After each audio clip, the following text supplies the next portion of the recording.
Today, I'm going to talk about Power Book 2 Ghost, Episode 2, this final season, Season 4. I'm going to give you some of my opinions and thoughts on this episode. So you guys get your popcorn ready, man, and let's get into it. Now, first off, man, this episode starts off, we see Detective Don Carter and his infamous strike force. And they're making a major drug bust. And this drug bust, I believe, they are the suppliers of the Russian mafia. And we see two members of his strike force, right? And they're talking about the big drug bust, but they're also talking about Tariq St. Patrick. And they're talking about how Tariq is supposed to be this hero. He's supposed to have killed the guy that killed Agent Young. But we all know who really killed Agent Young. Tariq. And the strike force, the task force, they're not buying it. And Detective Don Carter ain't buying it at all. And he got Tariq's right in his sights. He's coming for old boy. And if you're a drug dealer in the Power Universe and the New York area, man, Detective Don Carter is coming for you. He is coming for you. And they better watch out. Now, this next scene, man, we have Tariq and Braden back at Stansfield, right? Tariq made the deal with Norma. You know, the hit was called off, and she agreed, to let him live for now. And Tariq is a regular student, like he should have been the whole time. And you have Braden there, right, at Stansfield. Why is this guy even allowed to be on campus? It's crazy, man. It's white privilege at its best, man. It's crazy, man. This guy pretty much admitted to being the drug dealer of the campus. And, I think he has a felony. Like, why is he even allowed on campus, man? Like, the Western name is trash. They're taking off signs off the building, and it's crazy. Like, why is Braden allowed on campus? And then you have Tariq and Braden walking through, the yard or whatever. They run into a group of students, and this guy says he wants Tariq to come on his podcast. Because Tariq's supposed to be this so-called hero. He killed the guy that supposed to have killed Agent Young. But like I said, everybody knows, Tariq killed Agent Young. And this guy clearly is not buying anything Tariq is selling, man, as far as like this hero man. And Tariq gets mad at the guy. They kind of get into it a little verbal match or whatever. But anybody with common sense in the Power Universe that put two and two together can see death, chaos, and mayhem follow Tariq everywhere he goes. And then you have Braden. He's crying about he got to have a regular job and he's going to be working for his cousin's real estate company. Now, last I checked, in real estate, you make pretty good money. And he's crying about that. It's crazy, man. Like, it's crazy to me. Just this whole scene. But, hey, you got two sport brats, Tariq and Braden, want to be drug dealers. Came from privilege now. But want to be drug dealers. Crazy. Now, this next scene, we see Tariq talking to the college guidance counselor, whoever's in charge of the financial aid. And Tariq, he gets financial aid. And this goes back to what I was saying in my previous video, man. Like, how... Why Effie couldn't get financial aid, but Tariq just get financial aid? It's crazy, man. Tariq gets financial aid, and she tells him he gotta work these regular jobs, or like some type of janitor or something like that. But it's crazy. Like, why couldn't they offer Effie the same type deal when she was struggling in season 3? It's crazy, man. But Tariq, this Joker, man, it's always something with him. But hey, Michael Rainer, man, he does a great job playing him, man. Because, like I said, as an actor, if you can make us as the viewer like or dislike a character, man, you've done your job. And Michael Rainer, he's definitely done a good job.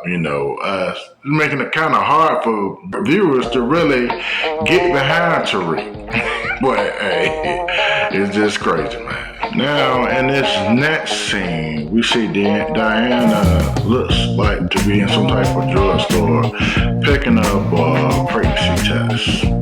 Now, we don't know whether she's pregnant by Tariq or the first guy. We just don't know. But clearly, Diana has a lot on her mind. Now, this next scene, we have Norma.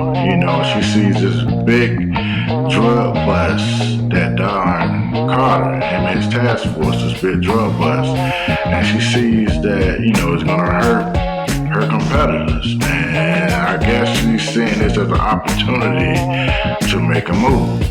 And she calls the OB character, and I'm gonna tell you, man, OB, man, he's just like a glutton for punishment. And Norma has no respect for Obi at all.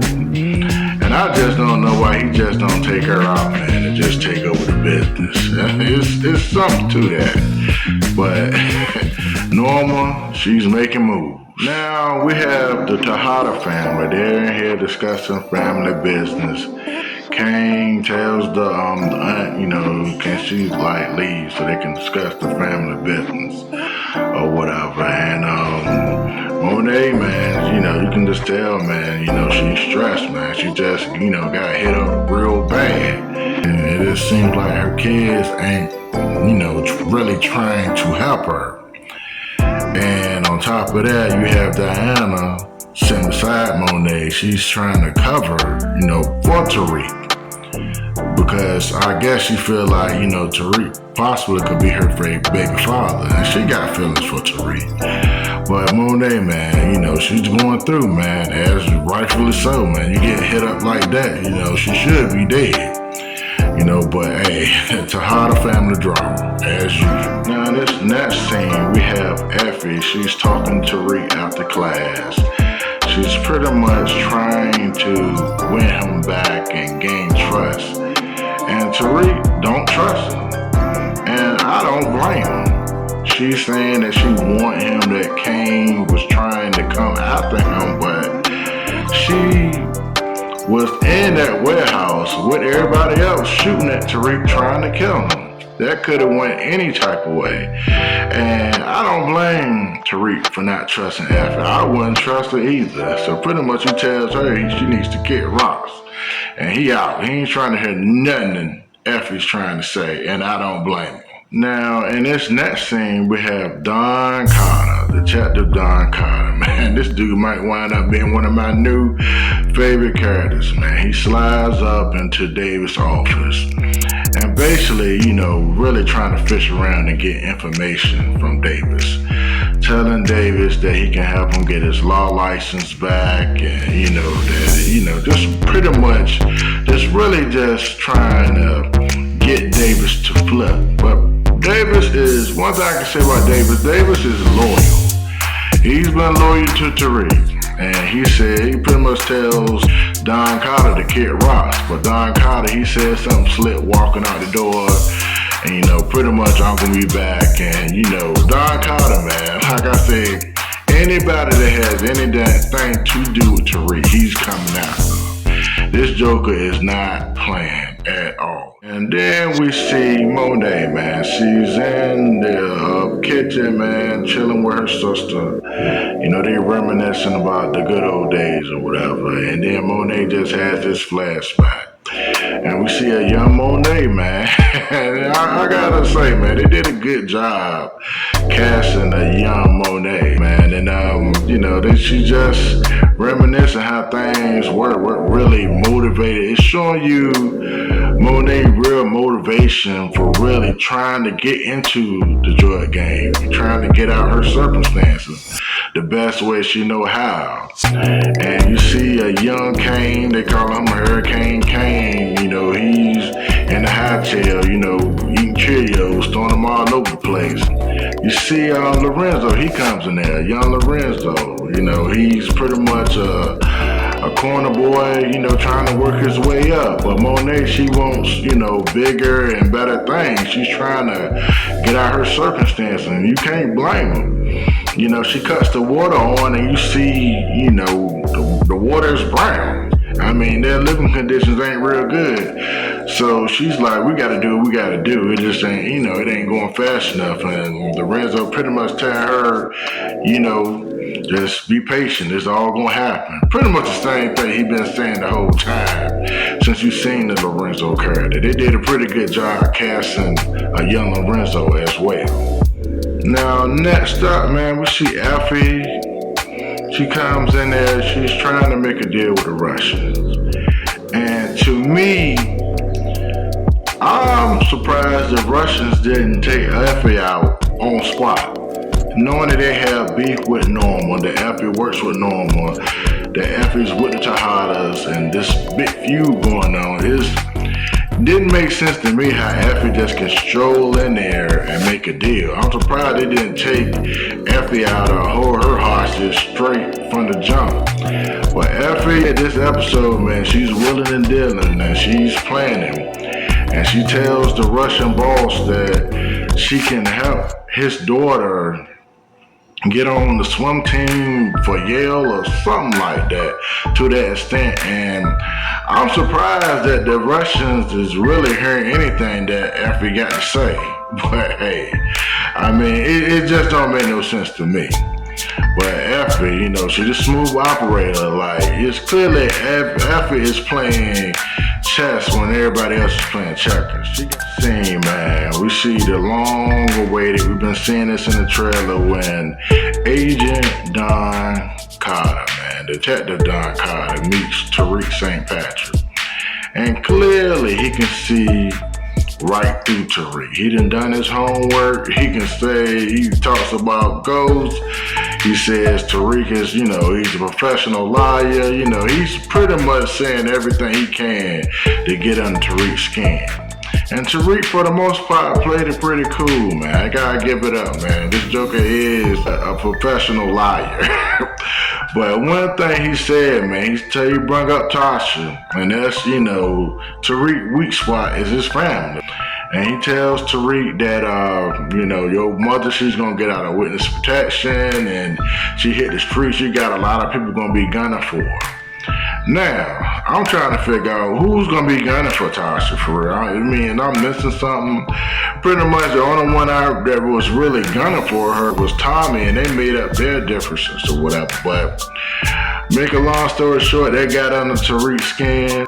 He called Davis ASAP and basically trying to find out what he can about Detective Carter. And Davis told him that, Detective Carter is the real deal, man. You need to watch out, man. And he pretty much told him, man, hey, this Joker is coming, man. He's coming straight at you, man. You are the target, man. And Tariq brings up that Detective Carter brung up his mother. And, Tariq called his mother up and, left a message, because Detective Carter is not playing.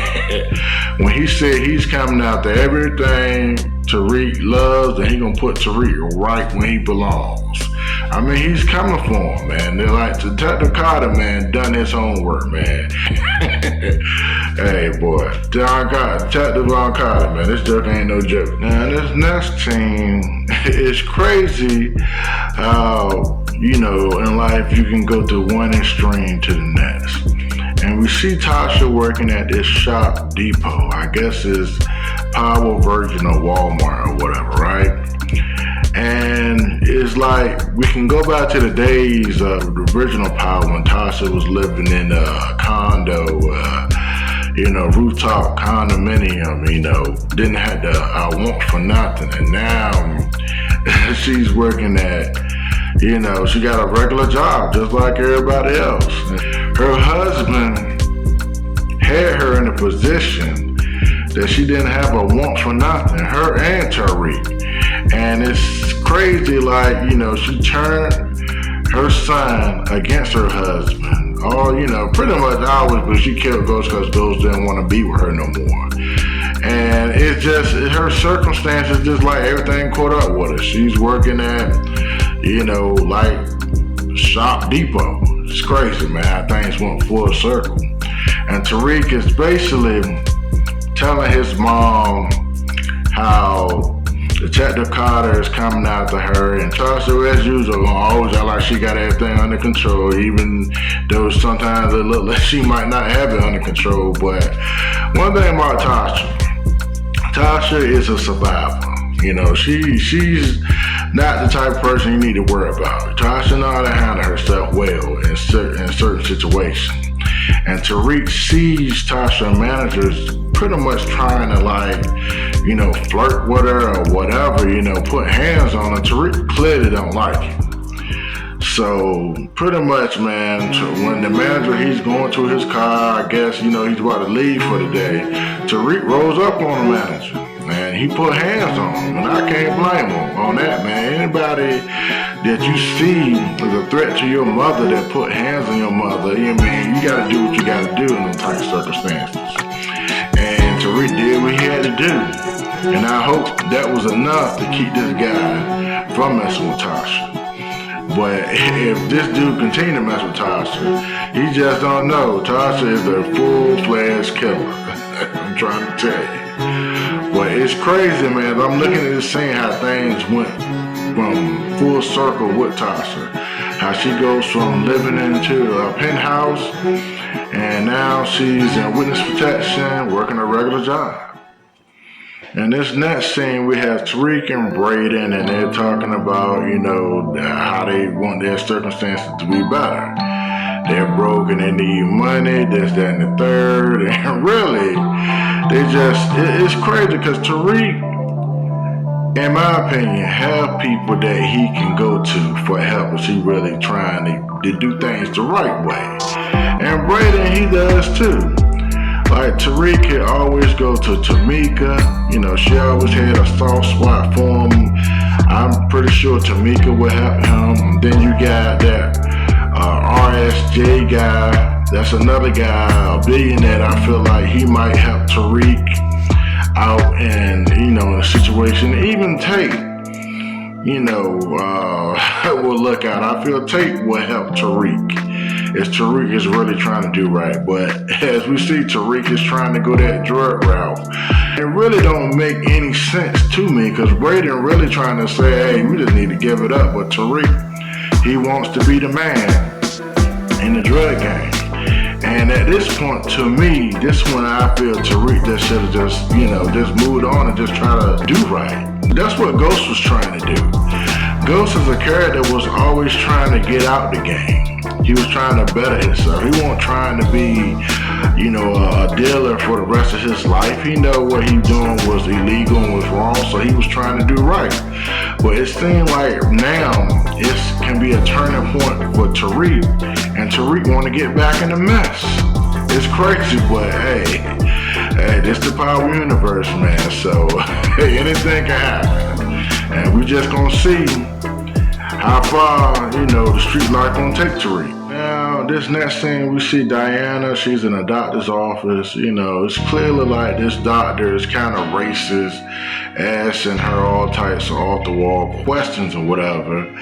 And, Diana's taking offense, and rightfully so. And she tells Diana she's pregnant. But the question is now, we want to know who the father is. Is it Tariq or is it this other guy? I can't think of his name, but that's the question right now. So Diana, pretty much got tired of listening to the doctor's nonsense, and she just got up out of there. And I don't blame him. Now, this next scene, man, we have Kane, you know, he goes in there with Norma. He's trying to will and deal, make a deal with her or whatever, right? And Norma is off the hinge, man. She'll jump on you in a minute, man. Next thing you know, Obi, he got Kane in the chokehold, man. He ready, you know, he ready to kill him on order. And Norma, she put out that knife, the same knife that she cut Obi with. So she was about to go to work on Kane. But Kane, you know, he managed to smooth talk his way up out of there, man. One thing about Kane, man, he's street savvy. And he know how to talk his way out of situations. You know, he got a little common sense with him. And pretty much, you know, he kind of flipped the whole situation on his head. Normal, she tells Obi to get up out of there. And next thing you know, Kane is like waving him off like he sees that Norma don't have no respect for Obi. And shit, I guess he sees this as a kind of way that he can put a wedge in between this relationship or whatever Obi and Norma has. And, you know, Kane's ready to take full advantage of this. And next thing you know, Norma, you know, told Obi to get out of there, and she told Kane they're gonna talk business over drinks. Now, next thing you know, Tariq and Braden, they found Two-Bit, man. And the last time we saw Two-Bit, he took Tariq's car. They kind of like swapped cars. You know, he gave Tariq his old Monte Carlo and took Tariq's Porsche. And Tariq, you know, had extra set of keys, and he's like, I'm gonna get my car back, which I don't blame him. And Tariq jumps in the car and got his car back. Now, I'm guessing Tariq is gonna use this as some type of collateral, you know, to get back into the game. But we shall see. Now, this next scene, we see one of my new favorite characters that he's starting to be, Detective Don Carter. He runs up on Obi. And he's asking Obi, he was like, man, you know, about them green cards, man, because he got them green cards real fast, because most of the time, most cases, man, I'm not real familiar with this, but it's supposed to take people years to get green cards. And Obi, he got that jank in a couple of months. So Detective Carter pretty much is on him, you know, and he could tell that Obi is kind of full of it. And when he said them green cards, Obi just gave him that look like, what in the world? This joker ain't playing. And that's the, you know, we see Detective Don Carter, you know, taking Obi downtown. Hey, who knows what's going to happen next? Obi might flip. And then this next scene, man, we see this final scene. We see Tariq. He's talking to Monet, man. They had that, they went there heart-to-heart conversations, which they always have. And I always felt, man, doing this whole show, out of all the, you know, all these seasons, Tariq has really been kind of the main one Monet can really count on, you know, besides Kane. You know, it's Kane and Tariq. I feel like they kind of like, you know, the ones that really like have her back, and she always know that she can kind of get information out of Tariq, that Tariq can pretty much, you know, somewhat be straightforward with her. Monet knows that her kids are not trying to find out who shot her. The only one who really, out of her kids trying to find out is Kane. You know, and Kane is trying to find out who shot her, but Kane got other ambitions as well, and Monet knows that. And Tariq is basically, you know, just beating around the bush or whatever, because he's trying to protect, you know, I think Diana and Drew, they got some little arrangements going, but I mean, Monet, you know, her wheels is turning. And I believe, like, once you find out that Drew and Diana, you know, try to have her killed, I think the only thing that may save Diana is the fact that she's pregnant. But old Drew might be out back. But hey, we shall see. Man, it was a good episode, man, this week. Man, it's kind of like telling backstories, and you can kind of see things, you know, happening, especially with the Effie character. She, you know, this girl is playing chess, man, while everybody else is playing checkers. Man. But that's pretty much all I had to say on this, man. I hope y'all was entertained. Y'all guys, make sure y'all like and subscribe, and I'm out. Yes.